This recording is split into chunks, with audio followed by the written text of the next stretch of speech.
turasoma mu izina ry'umwami wacu Yesu Kristo. Gutegeka kwa kabiri cyangwa se Deuteronome chapitre 4 igice cya 4 umurongo wa mbere tugeze kwa kabiri.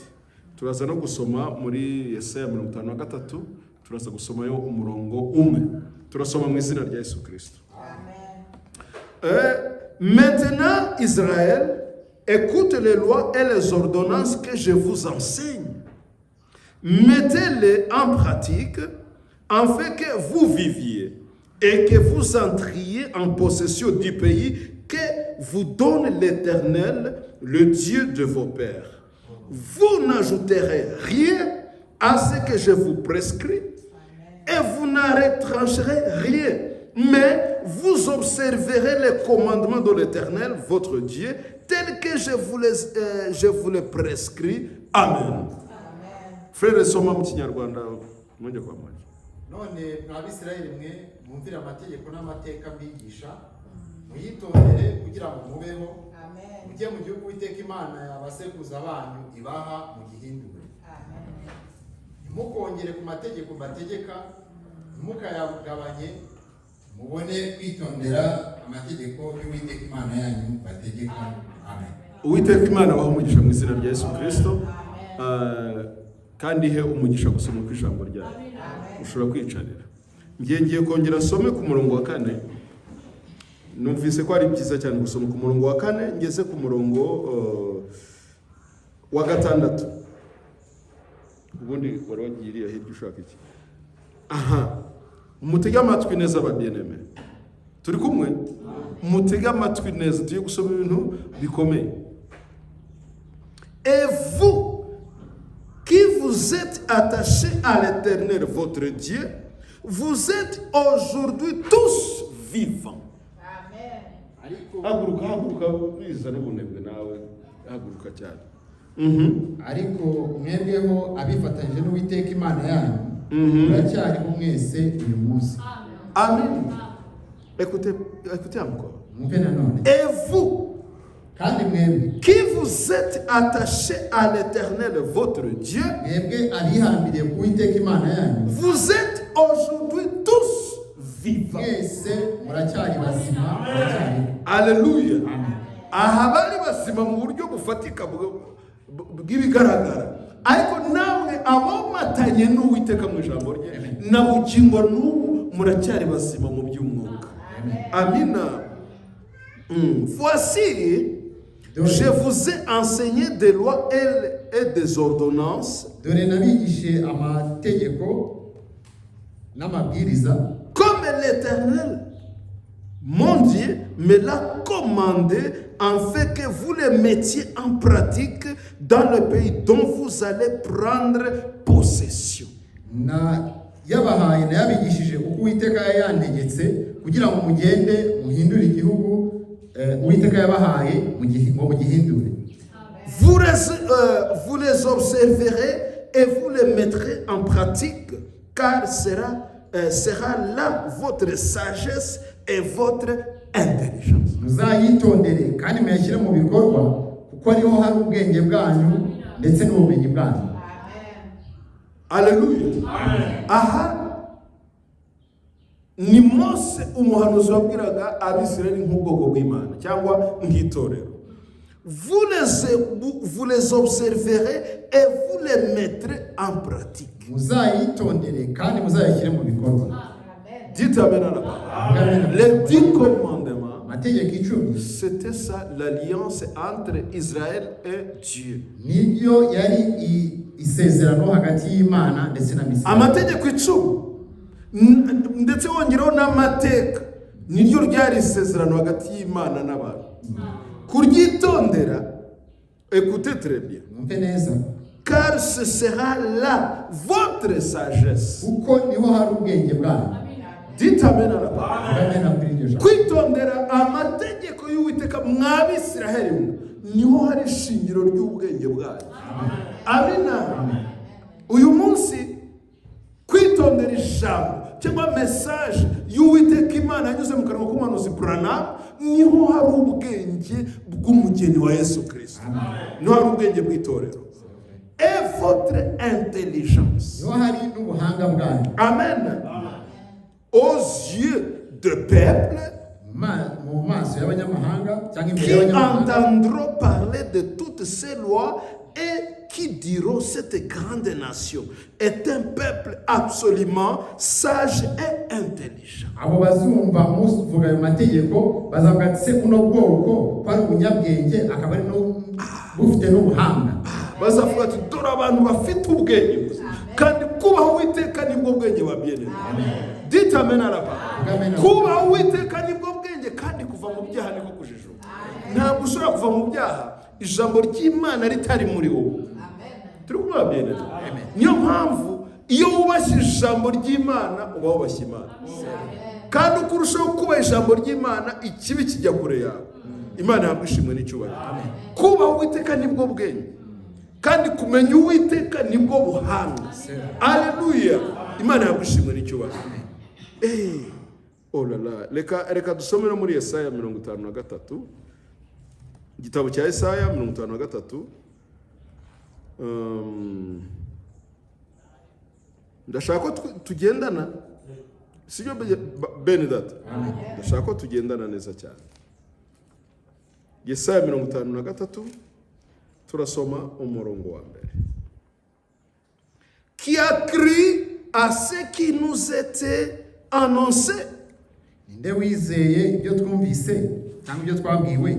Qui a reconnu le bras de l'Éternel? Ninde wahishuriwe ukuboko k'Uwiteka? Qui a reconnu le bras de l'Éternel? Ninde wamenye agahishurirwa ukuboko k'Uwiteka? Alors, qui a cru none ninde wizeye à ce que nous avons entendu? Ninde wizeye ibyo twumvise? Amina. Ninde parmi nous? Ninde wizeye ibyo twumvise? Uwo nguwo ni wahishuriwe ukuboko k'Uwiteka. Dites amen. Amen. Namwe murimo. Amen. Ninde wizeye ibyo twumvise? Kandi ibyo twumvise ni ijambo ry'Imana ryavuye ku Uwiteka rinyuze ku muhanuzi. Ninde wizeye ibyo twabwirijwe? Ukuboko k'Uwiteka kwahishuriwe. Imana iho mugisha mu izina ry'umwami wacu Yesu Kristo. Mose yabwiye bene data arabwira ati n'ajoutez rien. N'ajoutez pas. Ne retranchez pas. Restez avec ce que le messager a dit. N'ajoutez rien. Ne retranchez rien. Tenez-vous-en. Tenez-vous-en à la parole. Tenez-vous-en au message que je vous ai annoncé. Tenez-vous-en à la parole prophétique. Amina. N'ajoutez rien. Ne retranchez rien. Restez avec ce que le messager dit. Que le Seigneur vous bénisse. N'ajoutez rien. Ne retranchez rien. Restez avec ce que vous avez entendu. C'est ça notre sujet. Imana bamugisha cyane mu izina rya Yesu Kristo. Icyo Imana ishaka ni nacyo yashakaga ku Bisirayeli kiriya gihe. Yababwiye cyangwa yabahishuriye, yabahaye ijambo ryayo mu rugendo bari bafite ruva mu gihugu cya Misiri bajya mu gihugu cy'isezerano. Ibaha intumwa, ibaha n'ubutumwa.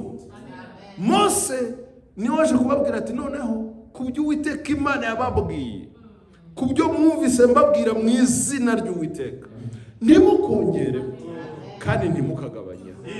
Amina. Kubera ko umunsi mwabikoze ntabwo muzaba mu gihugu Uwiteka Imana iba. Imana idufashe cyane. Turahita twinjira vuba mu ijambo ry'Imana ko umwanya dufite ni mukeya. Dans le message, rendre un service à Dieu sans que cela soit la volonté de Dieu. C'est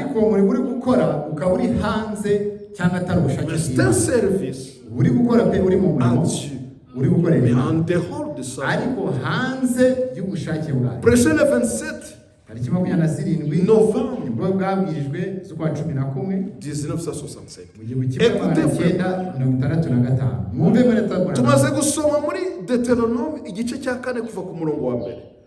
Nababwiye nti ubundi twakabaye dusoma tukarangiza kino gice ko kirimo amagambo meza cyane, amagambo y'ihumure, amagambo yo gukomeza, amagambo yo kwihanangiriza. Amina. Uko Imana yavuganaga n'Abisirayeli, mwibuke ko niko Imana ivugana natwe. Amina. Écoutez bien. Mwumve neza. Paragraphe 187. Écoutez. Frère Branham dit ceci. Là, dans Deutéronome chapitre 4, c'était Moïse qui parlait à Israël. Moïse parlait à Israël. Moïse qui était le prophète confirmé de Dieu. Il parlait à l'Israël, le peuple de Dieu. L'église dit Dieu vivant. Kubera ko Israël ubwo yavuga mu Egiputa nibwo yabaye itorero. Dites amen à la parole. Mbere bari ihanga ry'Imana, ariko kubera ko basotse mu Egiputa bajya mu gihugu cy'isezerano nibwo babaye eklezia cyangwa itorero ry'Imana. Amina. Mbere ntabwo bitwaga itorero. Itorero bivuga abantu bahamagariwe gusohokamo bakajyamo. Ntabwo ari ugusohoka gusubira ku mangamanga, ni ugusohoka no kwinjira, ni ugusohoka no kujya ahandi hantu. Israel yasotse mu Egiputa bajya muri Kanani, igihugu cy'isezerano. Amina. Ntabwo bapfuye gusohoka gusa n'intekerezo zabo, basohowe na marayika w'Uwiteka wabanaga na Mose, niwo wabayoboye mu rugendo. C'était Moïse là qui parlait à Israël. Après avoir été confirmé par Dieu. Alléluia. Après avoir été confirmé par Dieu à travers la colonne de feu. Narababwiye ngo kugusoka turimo nugusoka kwa gatatu. Gusoka kwa mbere n'Abisirayeli basoka mu Egiputa, aho bitwaga itorero ko basotse. Gusoka kwa kabiri ni igihe cy'ubutumwa bwa Yohana Umubatiza, ubutumwa bwa Yesu Kristo, abantu basoka mu Kiyuda binjira mu buntu bw'Imana. Bava munsi y'amategeko binjira mu buntu bwa Yesu Kristo. Amina. Muri kunyumva bafre, namwe murongo muri kunyumva. Ndashaka ko muvuga amena hayo. Amina. C'était Moïse. Après avoir été confirmé par Dieu, ce n'est pas les hommes qui confirment le prophète. Dites amen. Ce n'est pas RGP qui confirme les serviteurs. C'est le ciel qui confirme les serviteurs. C'est pourquoi Moïse a été confirmé par la colonne de feu. Amina. Et nous, dans notre âge, nous avons équié comme Moïse dans le 3e exode. C'est William Marion Branham, le prophète de Malachie 4. Alléluia. Confirmé par la colonne. Amen. Est-ce que vous croyez ça? Nous avons quelqu'un qui est comme Moïse. Amen. Amen. Après avoir été confirmé par Dieu à travers la colonne de feu, et après avoir su qu'il était bien le serviteur de Dieu, Moïse devait savoir qu'il est le serviteur de Dieu, pas le serviteur des hommes. Amen. Il était le serviteur de Dieu, confirmé par Dieu lui-même. La colonne de feu, ce n'est pas le gouvernement qui confirme les prophètes, qui confirme les pasteurs, qui confirme les prédicateurs. C'est le ciel qui confirme ses serviteurs. zihamiriza abakozi bayo. Ça, ce sont les églises des hommes. Ibyo rero byashyizweho n'abantu n'amatorero y'abantu. Mais c'est le Saint-Esprit Ariko ni umwuka wera qui confirme ces uhamiriza abakozi bayo. Amen. Oh, ntabwo tubemera mwenge RGB ntabwo bazi RGB ishinzwe inzu y'Imana. No, ntabwo RGB ishinzwe inzu y'Imana. Non, ce n'est pas ça. Ah, ntabwo turi. Muri kubyumva neza ibintu. Oh, mujye kwiga kugira ngo muzabe pasiteri. Nta hantu mujye kwiga kugira ngo bakorere Imana. Ditamena la Mose yigishijwe nani? Mose yagiye mu ishuri ry'Uwiteka. Yahuye n'inkingi y'umuriro. Yamukamuyemo ibyo yari yarize byose, ubwenge bwose bwo mu Egiputa. Imukamuramo ibyo byose. Mu gihe cy'imyaka 40 irangije iramuhamagara. Iramubwira iti ubwo waba umushumba noneho uzikuragira icyari cyo. Jya kuragira ubwoko bwawe. Amina. Ntabwo ari leta yatumye Mose. Mwebwe se leta ntabwo yabategetse kujya kwiga, tujya kwiga kwande. Ninde uzatwigisha ababyere? Bibiliya iravuga ngo umwuka w'ukuri naza azabayobora mu kuri kose. Ni uzabigisha byose. Amen. Umwuka wera Uwiteka Imana niwe wigisha abakozi. Ni nawe ubatuma. Amaze kuzamuka, musome mu Efeso igice cya 4. Murumva neza? Amaze kuzamuka wabavuga ni Yesu Kristo. Wamanutse, wazamutse ni wundi wari waramanutse. Ni Yesu Kristo. Wavuye mu ijuru akaza mu isakambara umubiri kugira ngo aducunguze amaraso ye. Hanyuma uwamanutse ni nawe wazamutse. Bibiliya ivuga ngo ajya hejuru y'amajuru yose, hejuru y'ubutware bwose, hejuru y'imbaraga zose, hejuru y'ibikomeye byose, ajya hejuru. Hanyuma Bibiliya ikavuga ngo azamukana iminyago myinshi, arangije abantu impano. Ditamena. Ibyo ngibyo tubivuze abanyapolitiki ntibabimenye. Nous ne sommes pas des politiciens. Nous sommes des chrétiens. Les enfants de Dieu tout puissant. Ntabwo dutwarwa n'abantu. Nta nubwo tuyoborwa n'abantu. Tuyoborwa n'umwuka wera. Abayoborwa n'umwuka wera bonyine nibo bana b'Imana. Turi kumwe babyere. Uwazamutse yatanze impano. Mu Efeso igice cya 4 murongo wa 11. Muzasome muhereye aho ngaho wenda. Ngo amaze kuzamuka abantu impano, aha bamwe kuba nk'abandi. Ntabwo ufite Bibiliya. Dushakire iyo verse.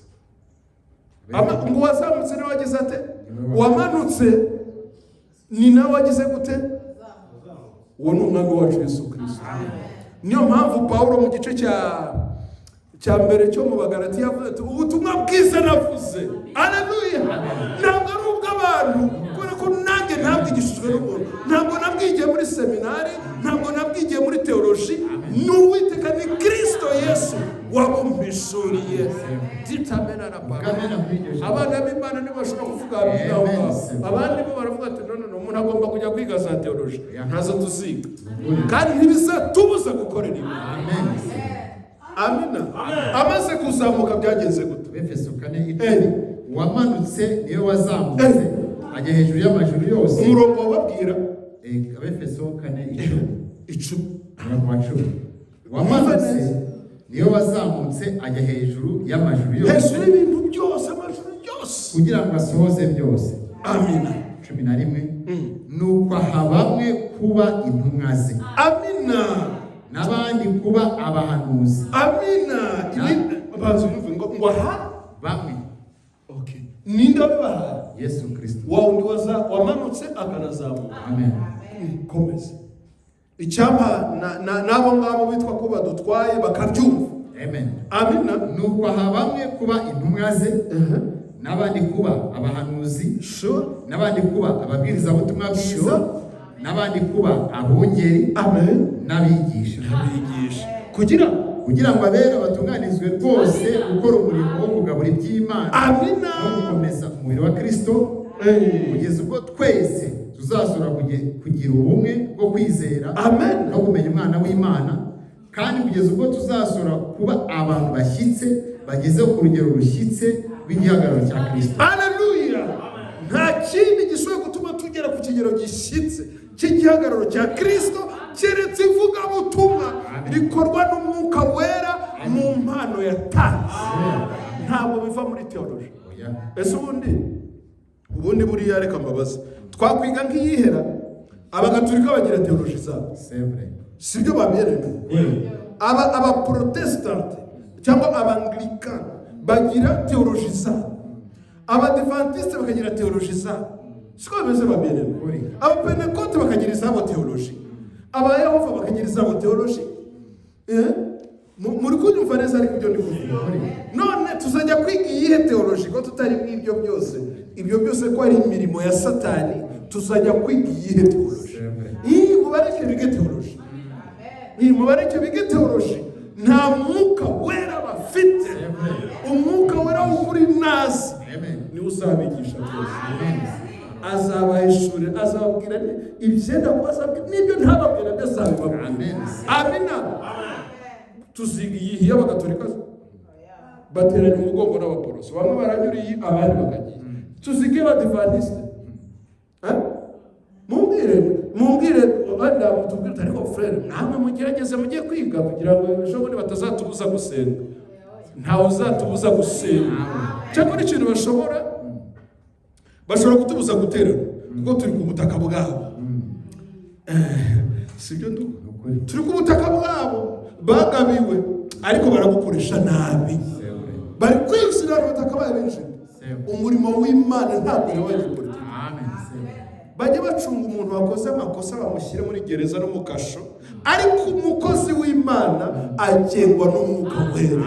Amina. Turabatumiye muzaze tugiye kwimika. Aho ni kwa shitani, ntabwo ari mu nzu y'Imana. Mu nzu y'Imana ntabwo habaye ibyo. Wazamutse niwe wamanutse, arangije undi wamanutse niwe wazamutse agezeyo ahabana impano kugira ngo bakore umurimo wo kugabura iby'Imana. Ubwo bamutangiye gutunekwa ngo ejo bundi baraba badufungiye, ubundi mugira ngo tuzahora hano. Ejo bundi n'ubundi turatashye, n'ubundi ntabwo hano tuzahora. Hano mu isi ntabwo ari iwacu. Amina. Ni nayo mpamvu badutwaza igitugu, banicishwa hano mu murimo w'Imana ntacishwa. Amakosa yabayeho aho abanyapolitiki, abami, reka nkoresha abami, bakoze ikosa ryo kujya gukora umurimo wo ku gicaniro. Ntabwo umurimo w'igicaniro ureba abami n'abategeka, ureba abatambyi b'Uwiteka Imana. Ntabwo bashyirwaho n'abantu. Si amina. Imana ni itoranya abakozi ikabashyira mu murimo mu nzu yayo. Ariko mu nzu za shitani ziri hano hirya zitwa amatorero, aho ngo bazajya bashyirayo. Erega mwihangane, igihe kiraje tuzongera tumere nka bene data bazereraga mu mashyamba no mu bihanamanga. Amina. Bazereraga ari uko batagiraga ingo zabo, bazereraga ari uko batagiraga imiryango yabo, bambaye imbuzi, intama n'iz'ihene, banyazwe byose. Babinyagwaga nande babyendeme? Abategetsi n'abategeka, abami n'ibikomangoma. Nibyo byabahubagije. Bahubagijwe n'amadini ashyigikiwe na politiki. Icyo nicyo bari gukora uyu munsi. Bariho baranenga urufatanye rw'amadini kugira ngo utudini twose dutoya, udutorero twose bakumakume bashyiremo hariya, hanyuma n'abana b'Imana babigenderemo. Ntabwo bishoboka. Ntabwo bizashoboka bagenderemo. Abana b'Imana ntabwo bazagwa muri uwo mutego. Ese murabyizeye? Tuzaba tunyeshyamba n'abandi bazereraga mu mashyamba no mu bihanamanga. Ntabwo bari bene data. Ntibari buzuye umwuka w'Imana, bari buzuye umwuka w'Imana, ariko banzwe n'isi kugeza ubwo babahobagiza barabirukana. Mwitekereza ko ab'isi bazadukunda? Nimutekereza gutyo muzamwaraguye. Amadini yose ari kwishyira hamwe kugira ngo dukande. Murabyumva neza? Kugira ngo badukande barebe ko twabivamo. Ntabwo tuzabivamo. aho tubahaye imyaka 5 mujye kwiga kugira ngo muzabe pastor. Sevu ni mwebwe muri abantu n'umwuka barimo n'uwabazi. Ntabwo tuzajya kwiga kugira ngo dukorere Imana. Imana ntabwo ikorerwa n'amashuri, ikorerwa n'ubwenge bw'abantu, ikorerwa n'amaboko y'abantu. Amina. Shimwe nuko idatura mu nzu zubatswe n'amaboko y'abantu. Mugomba kubaka urusengero rumeze gutya, rufite na parikingi, rufite na bino. Nibyo ntabyo dushoboye, ariko ntibizatubuza gusenga. Kandi ntabwo tuzifatanya n'amadini habe na rimwe. Habe na rimwe.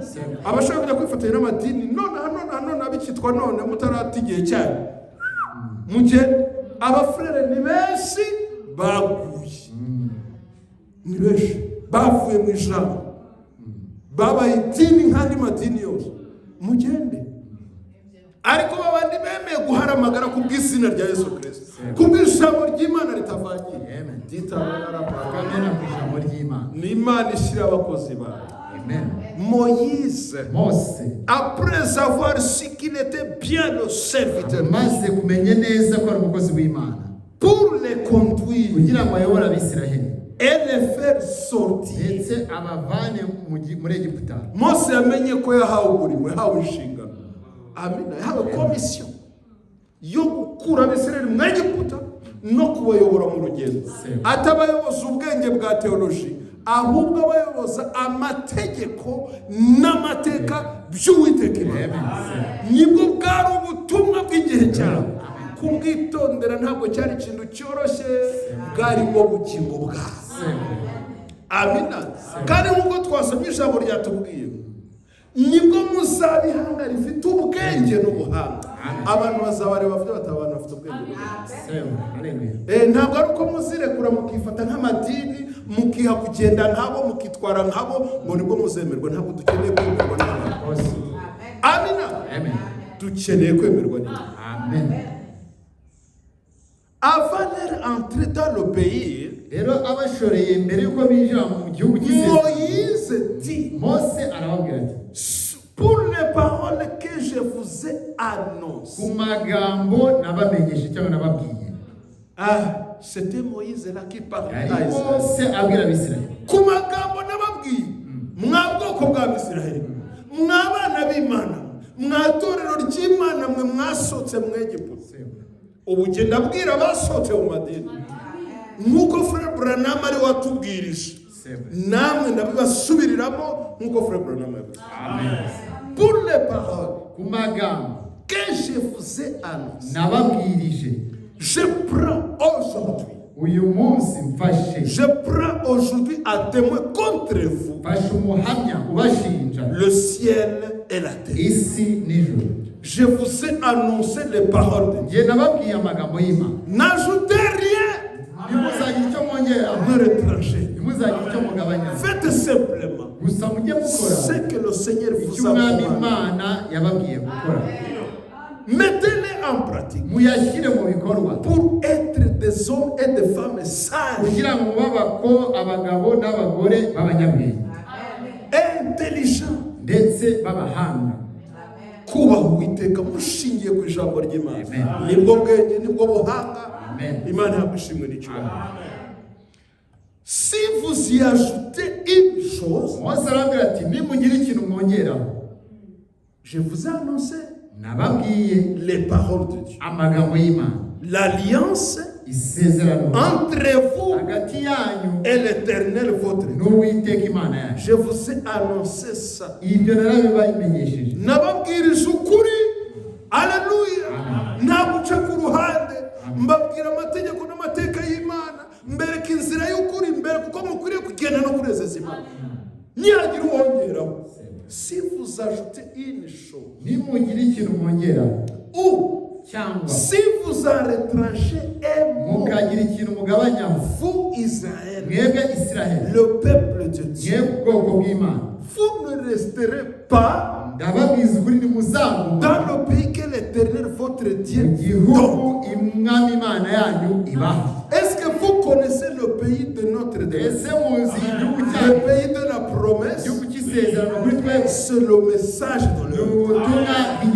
C'est ça notre patrie. icyo nicyo gihugu cyacu, C'est notre pays. icyo nicyo gihugu cyacu. Le message de l'œuvre. Ubutumwa, Si vous y ajoutez quelque chose, nimugira ikintu mwongera ku butumwa bw'iki, alors écoutez très bien. noneho mwumve neza. De même que Moïse a dit ça à Israël, Nk'uko Mose ibyo yabibwiye Abisiraheli, de même, ni nako biri vous aussi, namwe. je vous dis au nom de Jésus-Christ. Yewe Branham bibabwiye mu izina rya Yesu Kristo. Moïse a dit ça Mose yavuze ibyo au nom de l'Éternel. mu izina ry'Uwiteka. Mais maintenant, Ariko ubu l'Éternel, Uwiteka qui est Jésus-Christ, ari we Yesu je Kristo, vous le dis yewe Branham au nom de ibi Jésus-Christ, naje mbibabwiye mu izina le ry'Imana Dieu Yesu du Kristo, ciel et de la terre. Imana yaremye isi n'ijuru, Je vous le dis nanjye ndabibabwiye au nom de Jésus. mu izina rya Yesu Kristo.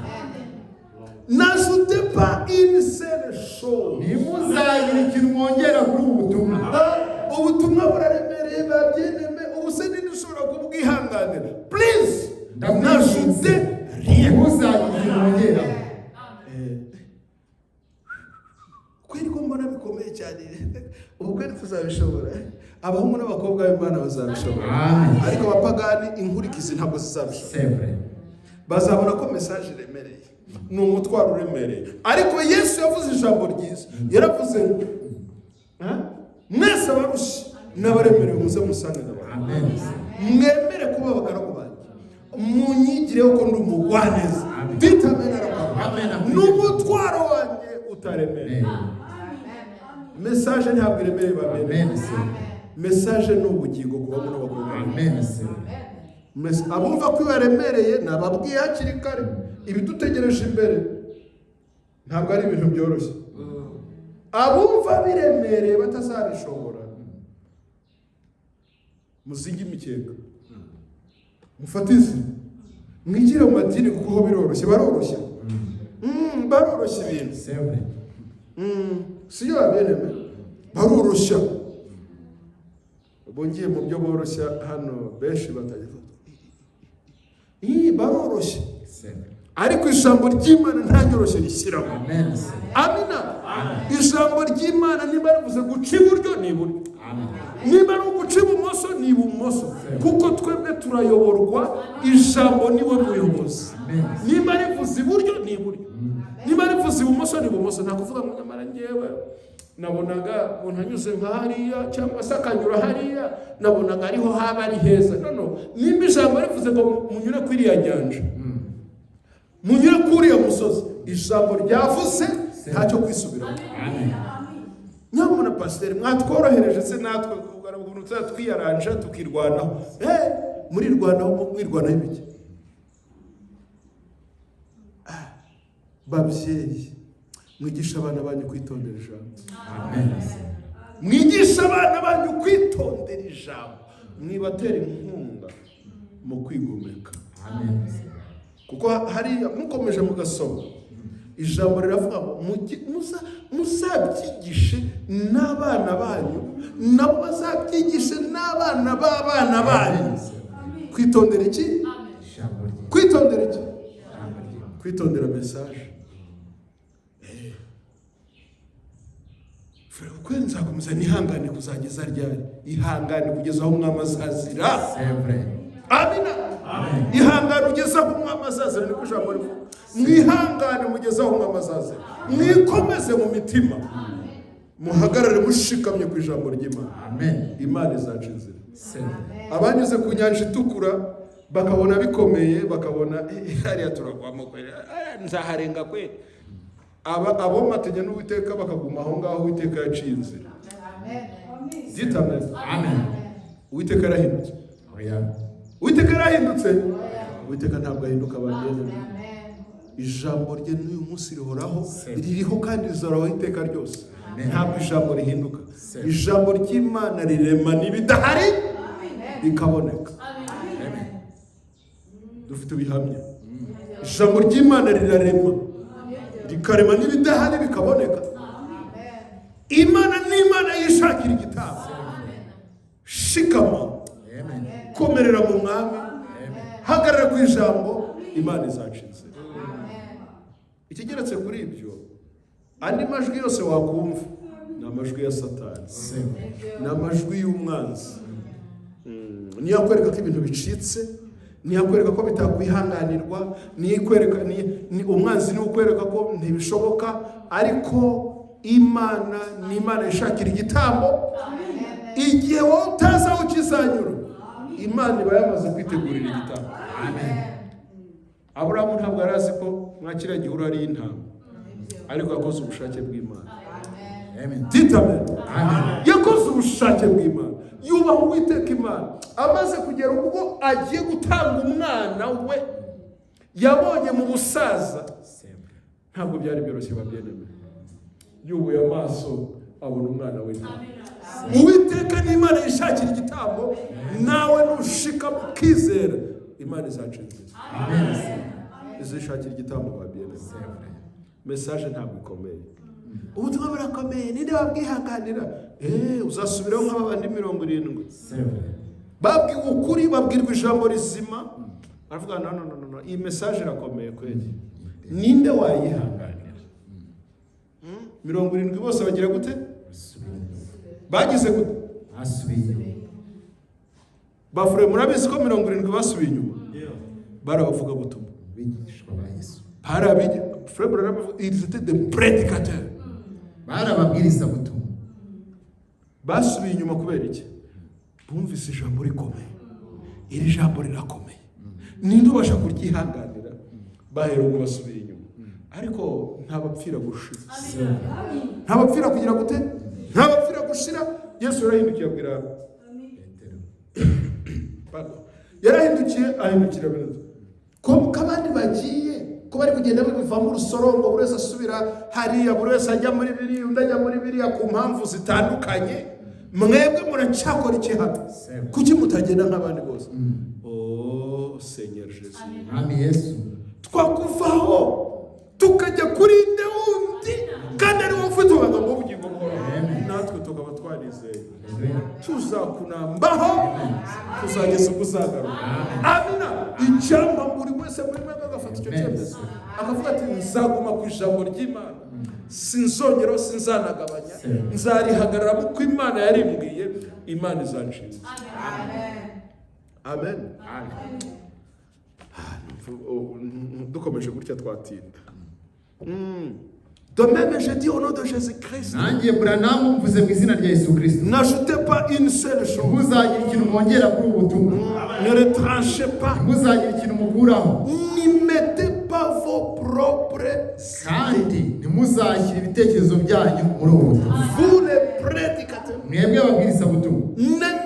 mettez pas votre idée, vos propres idées sur le message.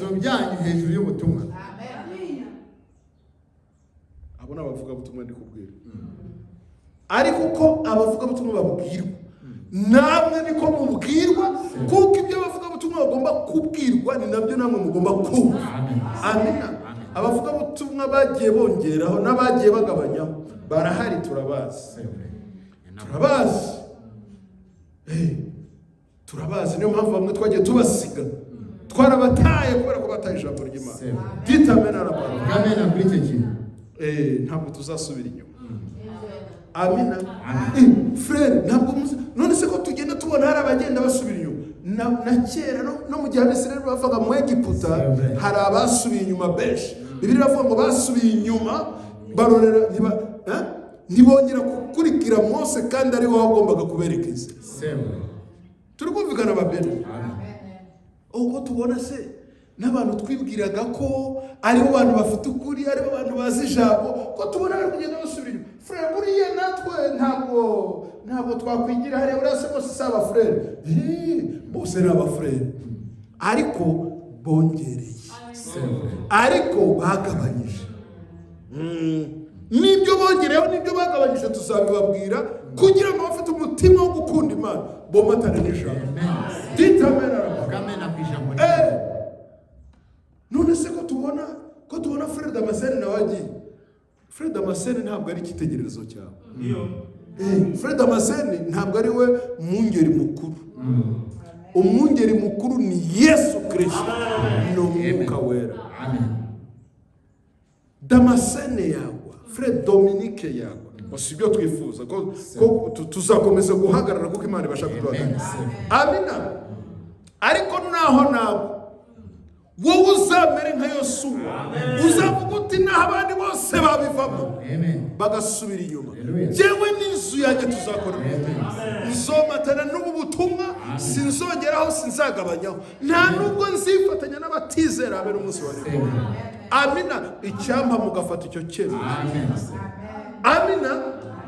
Frère, nitufata icyo cyemezo ko tuzasigara turi imbarwa, nitushaka tuzasigare turi babiri cyangwa se turi batatu bahagaze ku cyo Frère Branham yavuze, bahagaze guhishurwa kw'ijambo ry'Imana, tuzagerayo. Tuzagerayo. Amina.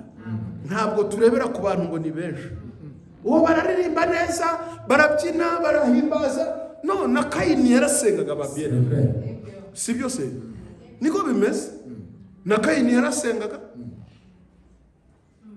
ariko ntabwo byamubujije kuba ari umubi. Turi kumwe neza?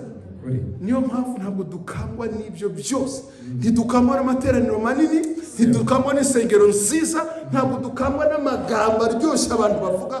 Twebwe icyo tureba ni ijambo ryavuzwe n'umuhanuzi w'Imana. Ijambo Frère Branham yavuze, iryo ngiryo niryo duhazeho ijisho. Urinyura ku ruhande wese tuzamuta, nashaka bari igihangange.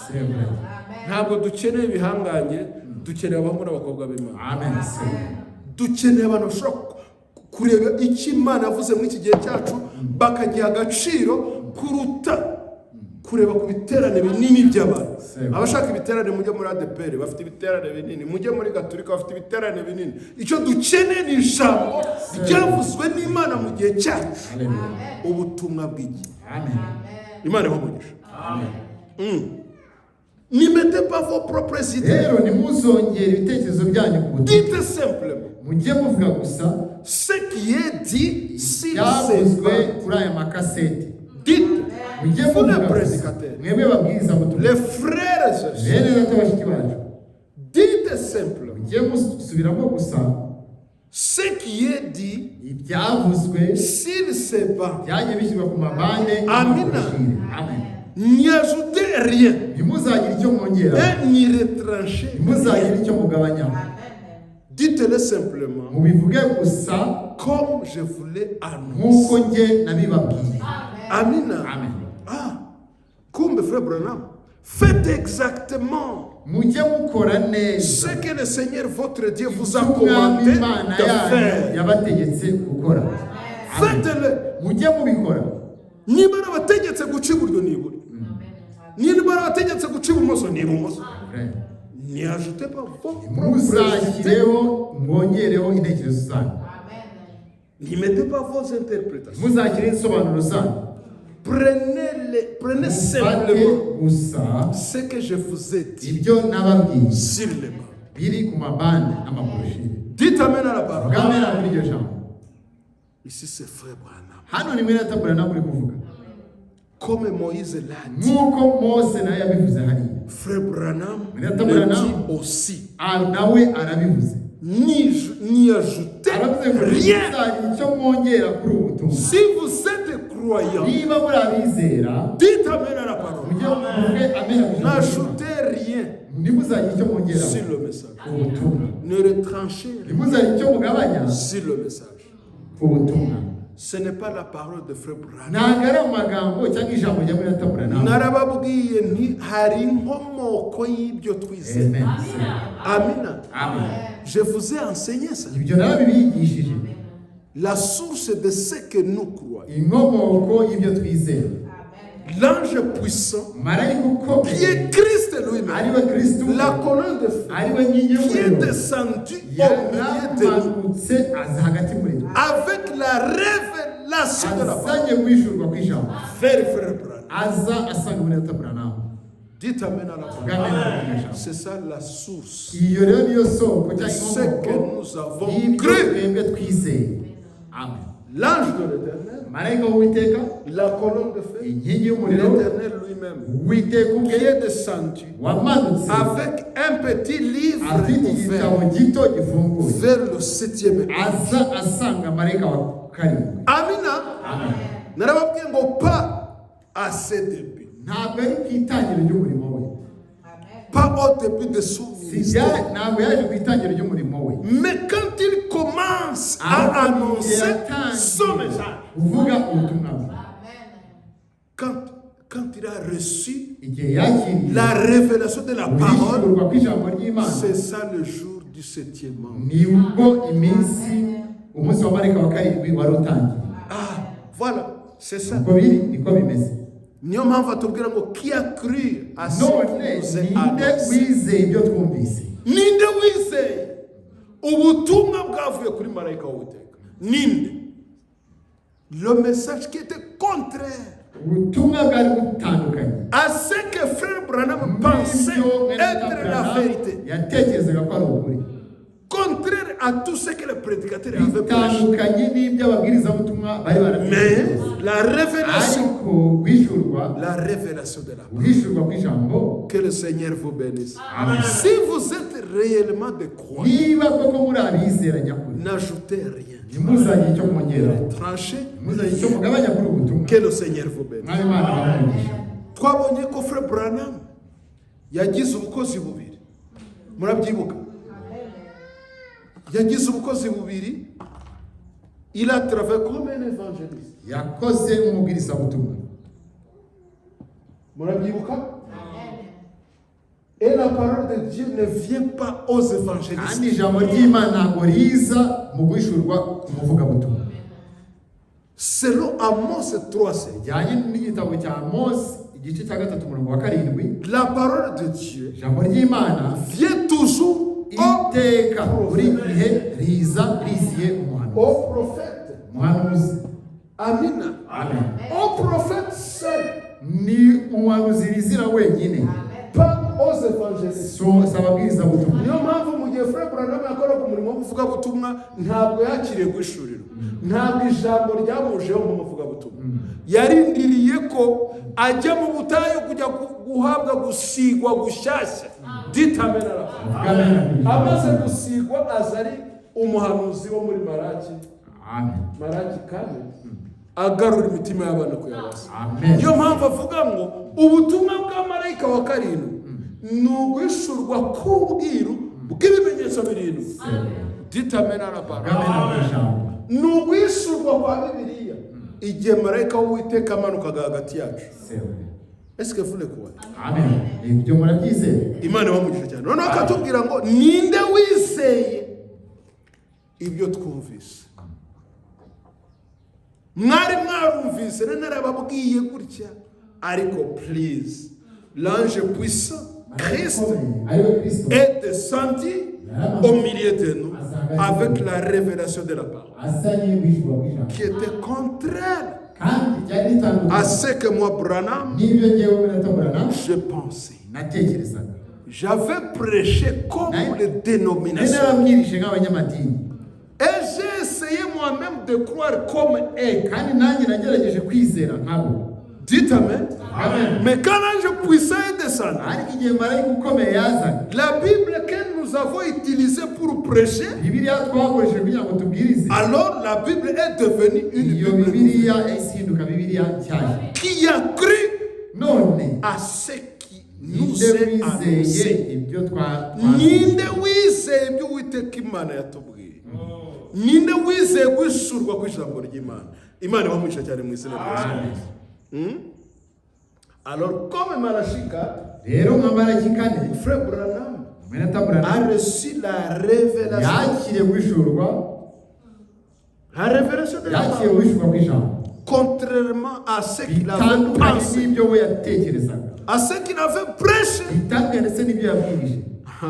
Alors, qu'est-ce que nous allons répéter? Tout cela sur les bancs. Tout ce que frère Branham a prêché sont sur les bancs. Même ce que le Saint-Esprit a déjà corrigé. Ce n'est pas Branham qui a corrigé. Mais le Saint-Esprit, Elohim, la colonne de feu inkingi y'umuriro a corrigé les erreurs niwe commises wagiye akosora amakosa yagiye akora avant la révélation. mbere yo gutanga kw'ijuru. Que le Seigneur vous bénisse. Mwayo Imana Écoutez bien. mwumve neza. Écoutez, frère Branham. Mwumve baratabura. Dans le message, le 6e son, il dit, Ubutumwa avuga ngo ikimenyetso cya gatandatu. il dit, Aravuga ati moi, Branham, j'aurais à répondre de ceci. njyewe baratabura nawe ninjye uzasubiza ku bijyanye n'ibi. C'est vrai.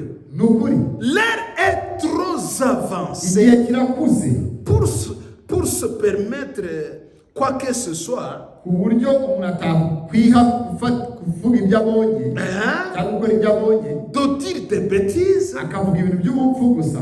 Écoutez, Mouveneza. D'ailleurs, Mouveneza.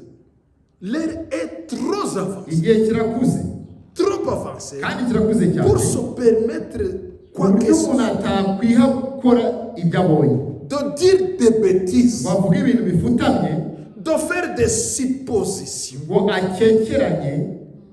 Ntabwo bikwiriye. Si byiza gukomeza gukekeranya. Si byiza kuvuga ibintu udafitiye gihamya. C'est pas bien. Ou de croire à moitié. cyangwa se kwizera igice.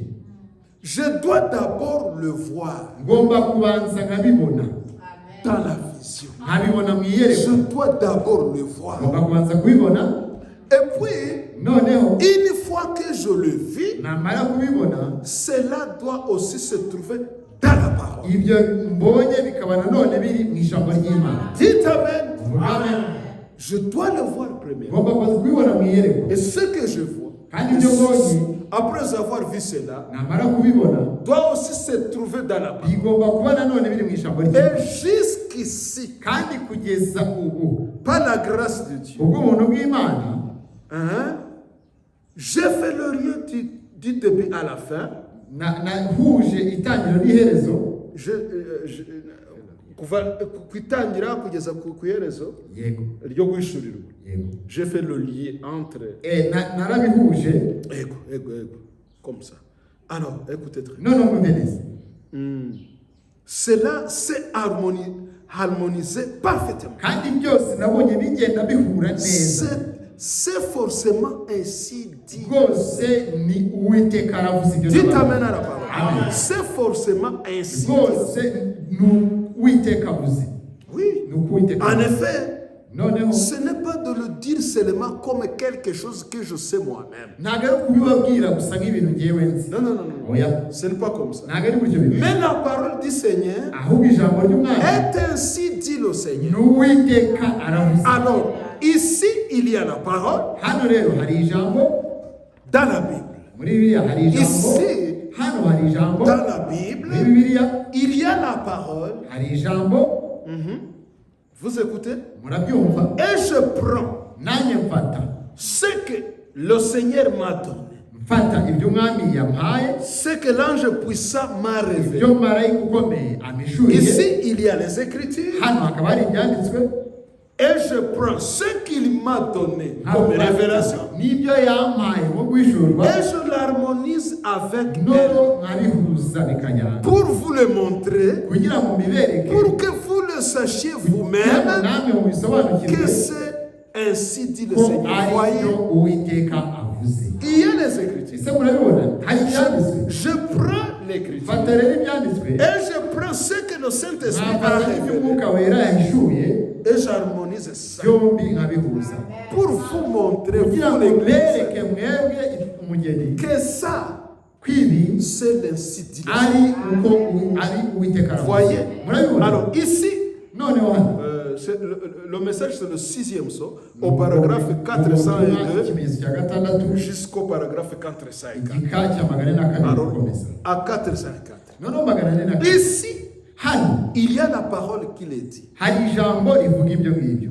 Il y a les Écritures. hari ibyanditswe bibivuga, Mais, ariko souvenez-vous, mwibuke ibyanditswe byera ntabwo bishobora gusobanurwa uko umuntu yishakiye.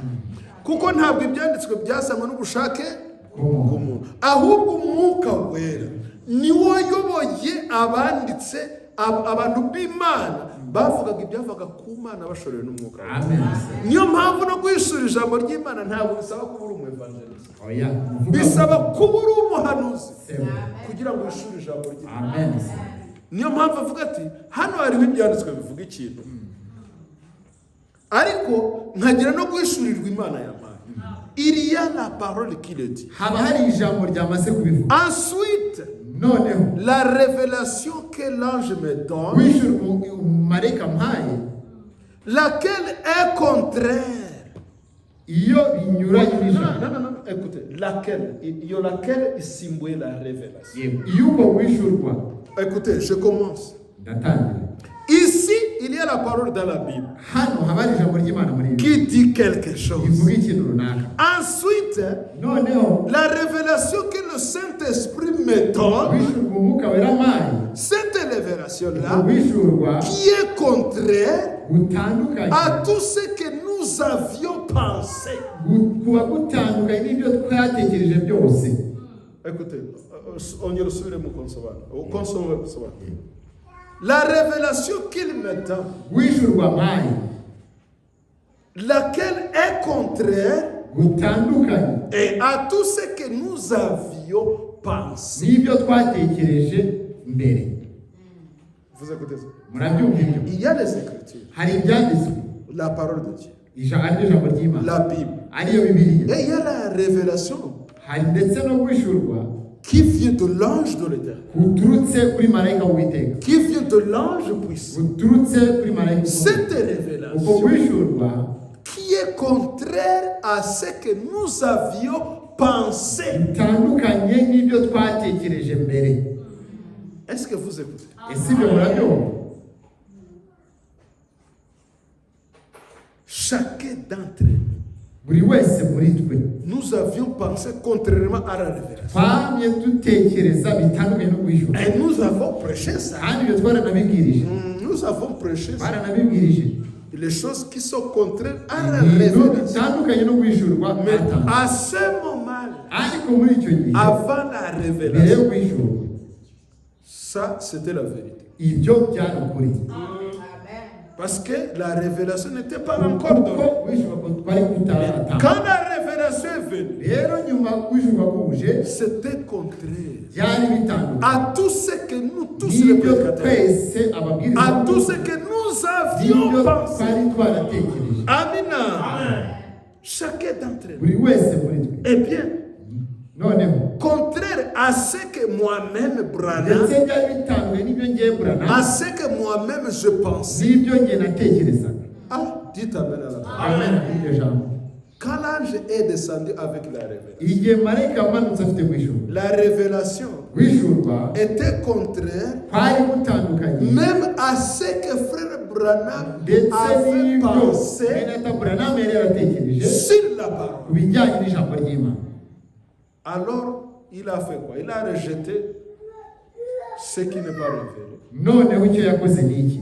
yashyize ku ruhande, yajugunye ibitarahishuwe, Il a reçu la révélation. yakira Alors la Bible est devenue noneho bibiliya yahise ihinduka nshyashya, contraire à ce que moi-même je pensais. byari bitandukanye n'ibyo nanjye natekereza, Parce que je ne l'avais jamais approfondi comme ça. kuko sinari narabyinjiyemo kuri kino kigero. Murumva neza babiri. Guhishurwa ni ikindi kintu. Hari ibyanditswe byera mu ijambo ry'Imana. Byari byarahanuwe ko bizasobanuka mu minsi ya nyuma, mu minsi y'ijwi rya marayika, atari mu minsi yo gutangira umurimo kwe nk'umwevangeliste, ahubwo ubwo azatangira gutangaza ubutumwa bwe, ariko guhishurwa k'ubwiru bw'ibimenyetso bibiri. Amina. Uko guhishurwa Imana yatanze kwari gutandukanye n'ibyo Frere Branham yabwirije mbere atarakira gusigwa nk'umuhanuzi. Est-ce que vous le croyez? ese ibyo murabyizera? Murabyizeye? Uwiteka Imana bamugisha. Amen. Nous allons au septième, dans le message, le septième saut. tugiye mu butumwa bwitwa ikimenyetso cya Nous karindwi. écoutons toujours Frère Branham, turimo kumva iteka muri ataburana ce qu'il dit ibyo avuga à propos de la révélation bijyanye no guhishurwa, et de ce qu'il avait prêché avant la ndetse révélation. n'ibyo yari yarabwirije mbere yo guhishurwa. ça nous donne la sagesse. biduha ubwenge, Ça nous donne l'intelligence de Dieu. biduha n'ubuhanga. C'est la révélation qui donne l'intelligence. Ni ukwishurwa gutanga ubwenge. Amen. Amen. Muzasome muri Zaburi 119:130. Ijambo ry'Imana avuga ngo la révélation de tes paroles Kwishurwa kw'amagambo yawe éclaire, guha umucyo, kumurikira, et donne de l'intelligence aux hommes. kandi kugaha ubwenge abantu. Amen. C'est la révélation. Ni ukwishurwa. So, avant la révélation, il n'y Mbere yo avait kwishurwa pas d'intelligence. nta bwenge bwari buhari. Il n'y avait pas la sagesse. Nta La buhanga bwari sagesse buhari. est venue avec Kwishurwa n'ubwenge n'ubuhanga byatanzwe no kwishurwa. Au paragraphe 17, Igika cya 17 dans le message le 7e psaume, ikimenyetso cya karindwi. le prophète Branham dit ceci. Umuhanuzi Branham aravuga Et je gutya. dirais ceci. Kandi nanjye ndavuga nti Je peux dire ceci. nshobora kuvuga ibi. En parcourant d'anciennes notes, Maze kuregenzura ibyo nari naranditse bya kera. après la révélation, Nyuma yo kwishurwa Frère Branham a parcouru yagiye muri za nyandiko les anciennes notes. za kera. Ça, ce sont des notes. Ni inyandiko. Et Frère Branham, quand il prêchait, Rero yabwirizaga il utilisait des notes comme ça. yakoreshaga inyandiko nk'izi. Alors, après la révélation, Amaze kwakira kwishurwa il a parcouru d'anciennes notes. yanyuze muri za nyandiko ze za kera. Alors, qu'est-ce qu'il a fait? Yabonye En parcourant d'anciennes amaze notes kuzinyuramo dont je m'étais servi pour prêcher il y a bien des années, izo nakoresheje imyaka yatambutse kugira ngo mbwirize. alors que je venais bonnement ici Mu gihe nazaga hano neza et je disais que je pensais être juste, kandi nkavuga ko natekereza ko ari byari ukuri, je disais ce que je pensais être juste. navugaga ibyo ntekereza ko ari ukuri, Et je continuais comme ça. kandi nkakomeza gutyo. Ça, c'est Frère Ubu nibwo Branham. natabura namubivuga. C'était complètement à côté. Izo noti, izo nyandiko zanjye za kera maze kunyuza amaso nsanga zari ku ruhande yo kwishurira. Dites Amen à la parole. Amen kuri iryo jambo. J'aime Frère Branham. Nkunda ko yatabura nawe. Après la révélation, Amaze kwakira kwishurirwa, après la descente de l'ange puissant marayika ukomeye amaze et kumanuka l'ouverture des sceaux, ndetse no kwishyurwa Frère kw'ibimenyetso, Branham, en parcourant d'anciennes amaze notes kunyura mu nyandiko ze za kera qu'il avait utilisées pour zo prêcher, yakoresheje kugira ngo abwirize, il a vu que yabonye ko c'était complètement à byari côté. biri ku ruhande yo Ce kwishyurwa, n'était pas la vérité. ntabwo byari ukuri. Dites Amen. Amen. C'est Frère Branham qui le dit. Nimwe natabura nawe Niyo ubivuga. mpamvu tubaha na paragraphe kugira ngo umenye ko ni Frère Branham. Il est un vrai Ni serviteur. umukozi w'ukuri w'Imana. Alléluia. Il est un vrai Ni serviteur. umukozi w'ukuri. Yamenye ko nubwo yari yarabwirije ariko c'était complètement à côté. yari yanyuze ku ruhande cyane. Et il prêchait des interprétations des Adventists, Yabwirizaga insobanuro des z'abadivantisite témoins de Jéhovah. z'abayehova. Et il essayait lui-même croire comme il le fit. kandi nawe yagerageza kwizera. Il a cru comme eux. yizeye ndetse Et il a prêché comme ndetse eux. yabwirije nkabo. C'était avant la révélation. byari imbere yo kwishyurwa. Quand la révélation est rero venue, ngiye kwishyurwa kwasaga c'était complètement byari à côté. binyuze ku ruhande cyangwa bihaba. Et donc, noneho ces sceaux, ibi bimenyetso, tous les quatre, je les avais vus en 20 minutes de prédication. ibyo bimenyetso bine nari nabibonye mu minota 20 y'ikibwiriza. Ça, c'était avant la révélation. mbere yishyurwa ibyo bimenyetso bine mu minota 20 nari maze kubirangiza. Je les ai vus narabibonye en 20 minutes de mu prédication. minota 20 gusa y'ikibwirizwa nari mbibonye. Tous les quatre. uko ibyo bimenyetso ari bine. Les quatre cavaliers de l'Apocalypse, abo bantu bagera ku mafarashi bo mu byahishuwe bane, je les avais mis tous ensemble. njye narabashyize hamwe. Et j'ai dit, ndavuga nti un cheval est sorti. ifarashi ya mbere irasohotse, Est sorti en blanc. yasohotse iri umweru. J'ai dit, ndavuga nti peut-être ahari il s'agit du premier âge. ashobora kuba ari igisekuru cya mbere. Et quand le cheval suivant est sorti, naho igisekuruza cya kabiri, ifarashi ya kabiri isohotse, il y a eu de la famine. haza inzara, Et amapfa. Moi, Branham, j'ai continué comme ça. Branham ndakomeza gutyo. C'était avant la révélation. Yari imbere y'ishuri. J'ai continué comme ça. Nakomeje gutyo. Mais Ariko quand la parole a vraiment été dévoilée, écoutez très bien. Quand la parole a été dévoilée par l'ange puissant, Jésus-Christ, quand la parole a été révélée, quand les sons ont été brisés, la parole a été vraiment dévoilée. Tout ce que j'avais prêché, c'était à 100 miles.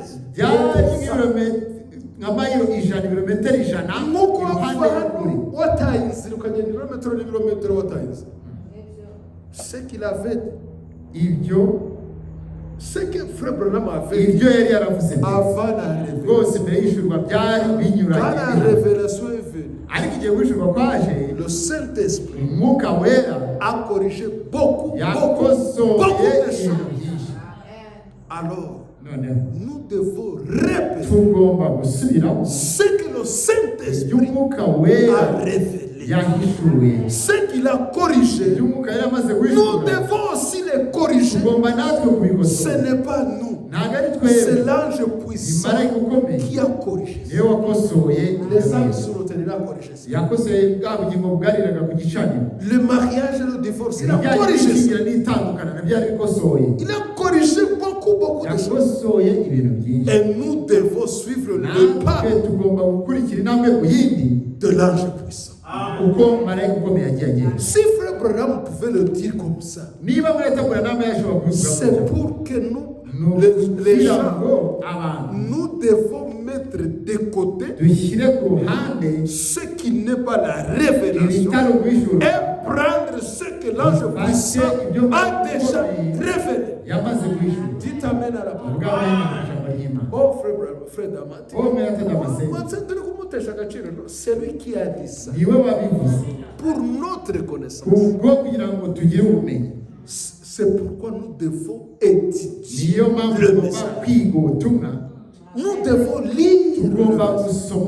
Nous devons étudier le message pour connaître la vérité. Ce que le Saint-Esprit a dit dans notre temps. Que le Seigneur vous bénisse. Le Seigneur nous a dit ce qui est la vérité. Le Seigneur lui-même a corrigé beaucoup de choses. Alors nous devons aller avec la correction. Est-ce que vous le croyez? C'est pourquoi ntabwo dukangwa n'amasitasiyo y'ikirundo. Ushobora kugira amasitasiyo y'umuhanuzi menshi ntabwo ishurira ugufite. Siyo babyereme. Nibyo twagerageje kubwira bene data. Urazana ikirundo cy'amasitasiyo, kumbi sitasiyo ukaza kutwita abapantekote, muzaguma muri jardin d'enfants, vous les pantécotes. Nous ne sommes pas des pantécotistes. Nous ne sommes pas même dans l'âge de Pentecôte. Nous sommes dans l'âge de l'Église. Uratuzana byo kutura abapantekote twe. Oh, nabo bafite umwuka wera buri yavuga abapantekote nitwaga babwira. Stupid. Yavuga abapantekote ntabwo twavuga. Ce sont les pentecôtistes dénominationnels. Les Laodicéens, ariko twagize umugisha babiri. Twabyirutse twasanze ubutumwa bwarahise. Ntabwo ari dushobora kuguma kwirukanka nyuma y'abantu bameze nk'abapantekote. Tuzasubiramo byose kubera ko ari Branham wabivuze. Umwuka wera yagiye anyuza mu murongo.